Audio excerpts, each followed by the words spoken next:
ಕನ್ನಡ ಮಾತಾಡಿ ಕನ್ನಡ ಉಳಿಸಿ. ಜೈ ಕನ್ನಡಾಂಬೆ. ಧನುಷ್ ಶೆಟ್ಟಿ ಟೀಮ್ಗೆ ಶುಭವನ್ನ ಕೊಡ್ತೇನೆ. All the best Dhanush Shetty and team. Dhanush and team all the best. ಕತೆ ಹೇಳ್ರು. ಹೋಗೆ ನೀನಾದ್ರೂ ಕತೆ ಹೇಳು. ಹೋಗೆ ಮಧ್ಯಾಹ್ನ ತಲೆ ತಿಂತೀಯ. ನೀ ಕತೆ ಹೇಳು. ಹೋಗೆ ಇನ್ನು ನನ್ ಕೆಲ್ಸ ಆಗಿಲ್ಲ.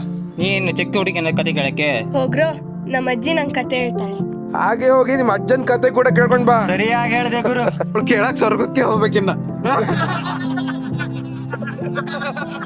ಅಜ್ಜಿ ನೀನಾದ್ರೂ ಬೇಡ್ರೇಶದ್ ಕತೆ ಹೇಳಜ್ಜಿ. ಮೊಮ್ಮಗಳೇ, ನನ್ಗೆ ಸುಸ್ತಾಗ್ತದೆ, ನಿನ್ ಪಾಪನ್ ಪಪ್ಪ ಎಂತ ಆಯ್ತು ಮಗ?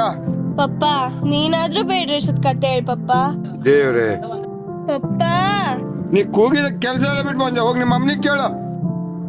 ನಂಗೆ ಕತೆ ಗೊತ್ತಿದ್ರೆ ಅವಾಗ ಹೇಳಿ ಊಟ ಮಾಡಿಸ್ತಿದ್ದೆ. ಇವಾಗ ನೋಡಿ ಅದ್ರ ಹಿಂದೆ ತಿರ್ಗಾಡ್ತಾ ಇದೀನಿ. ಈ ಹುಡುಗಿ ಯಾಕೆ ಬುದ್ಧಿ ಇಲ್ವೋ?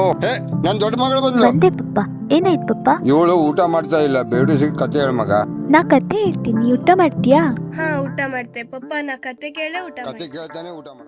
ಮಲೆನಾಡ ಹೃದಯ ಭಾಗದಿ ಶಿರಸಿ ಎಂಬ ಊರಲಿ ಹೆಮ್ಮೆ ಪಡುವ ಕಲೆ ಇರೋ ಕಥೆಯ ಹೇಳುವೆ.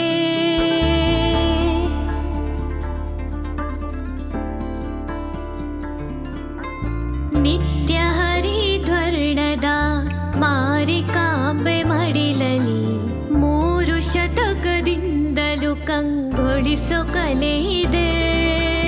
ಒಂದಾನೊಂದು ಕಾಲದಲ್ಲಿ ಅಲ್ಲೊಂದು ಸುಂದರ ರಾಜ್ಯವಿತ್ತು.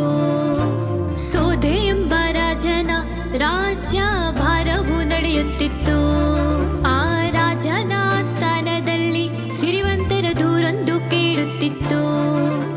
ಕಳ್ಳರ ಗುಂಪನು ಹಿಡಿಯಲು ಗ್ರಾಮವೇ ಕಾಯುತ್ತಿತ್ತು.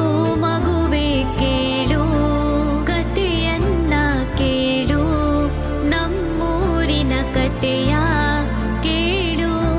ಹೇಳುವೆನು ಕೇಳು, ನಮ್ಮ ಶಿರಸಿಯ ಕಲೆಯ ಸೊಗಸಾದ ಬೆರಗು. ಬೆರಗಾಗೋ ಸೊಬಗು ಸೊಬಗು.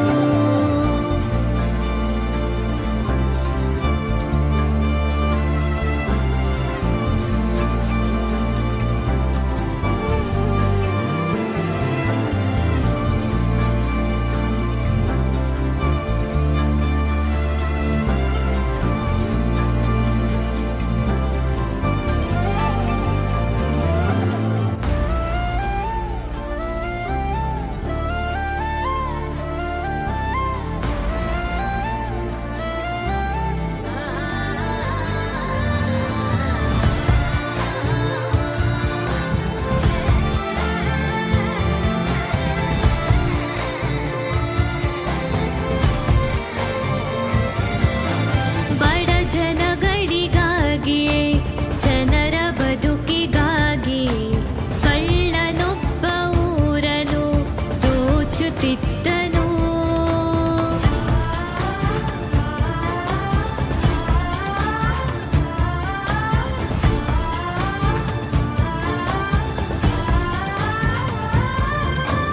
ಮಲ್ಲನೆಂಬ ಕಳ್ಳನು ಹಳ್ಳಿಯನ್ನು ದೋಚಿದ. ಮಲ್ಲನನ್ನು ಹಿಡಿಯಲು ಆಜ್ಞೆಯಾಯಿತು. ಬಹುಮಾನದ ಆಸೆಗೆ ಮಲ್ಲನ ತಿಳಿದಿದ್ದ ಹೆಣ್ಣೊಬ್ಬಳು ಊರಿನ ಜನರನ್ನೆಲ್ಲ ಸೇರಿಸಿ ಬಂಧಿಸಿಯೇ ಬಿಟ್ಟ.